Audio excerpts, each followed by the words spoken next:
مريدك قبرك الشيخ إسحاق شيخ سعيد شيخ عبد الرحمن شيخ سعيد أو بوقضي قبرك الشيخ سبير كويا لدقان كتشيدليه برق مقالة عرقا ويا وحالكاسي ككدوا واقعي مدد القبنية سيارة الشيخ سبير وآلما بالشيء دقان كاسي أي سيارتان مريدك الشيخ إسحاق كلكو قبركاسي قاري وحالكاسي كسو دوي ويلك إيا مريدك الشيخ سبير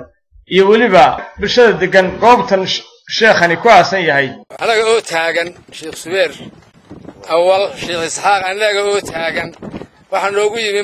muruudkii Sheekh Isxaaq Sheekh Saciid Cabd Alrahmaan Sheekh Saciid oo muruudkii Sheekh Isxaaq ah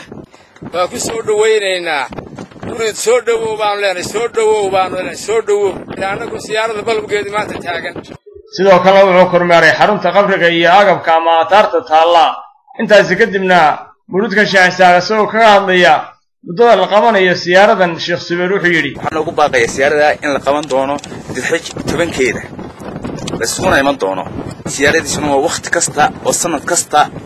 بيشة الحج كذا يلا دقة وعن أقوباقنا دمان تك سيارة كسوق بيلي هنا يمادان السيارة اللي قد عيو دبعتوي كي هذا كله قيسنير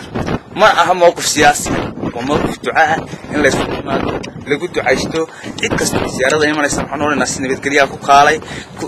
كون دعايشتو سيدو كلانا شيخ سعيد عبد الرحمن شيخ سعيد